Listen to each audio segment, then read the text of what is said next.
మిత్రులారా, ముందుగా అందరికీ రిపబ్లిక్ డే దినోత్సవ శుభాకాంక్షలు. అలాగే ఈ కార్యక్రమానికి ఇన్వైట్ చేసిన ప్రతి ఒక్కరికి పెద్దలకి ధన్యవాదాలు.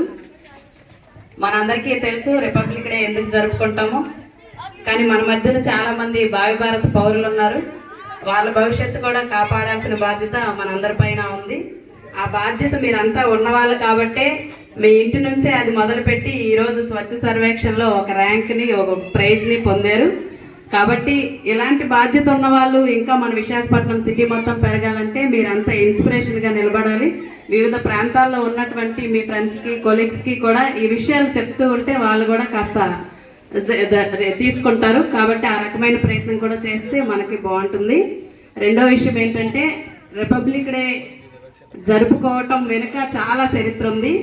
అది పెద్దవాళ్ళందరికీ తెలిసి ఉంటుంది. పిల్లలకి ఇప్పటికే స్కూల్లో చెప్తూ ఉంటారు. ఎంతో మంది ప్రాణ త్యాగాలు, ఎంతో మంది మహిళల సాక్రిఫైస్ ఈరోజు ఈ రిపబ్లిక్ డే మనం జరుపుకోగలుగుతున్నాం. తల్లులు బిడ్డల్ని తీసుకొని మరీ పోరాటాలకు వెళ్ళి, వీధుల్లోకి వెళ్ళి, జైల్లోకి ఈడ్చుకెళ్ళిపోతుంటే ఆ బిడ్డల్ని తీసుకొని వెళ్ళి జైల్లో జీవించినటువంటి చాలా దారుణమైన పరిస్థితులు మన వెనుకటి కాలంలో ఉన్నాయి.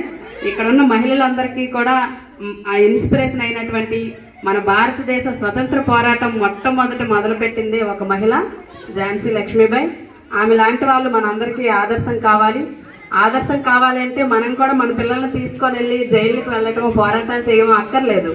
కానీ మన పిల్లల భవిష్యత్తుని కాపాడుకోవటంలో మన వంతు ప్రయత్నం మనం చేస్తే చాలు. ఎందుకు అంటే ఈరోజు రాజ్యాంగం అనేది లేకపోయి ఉండుంటే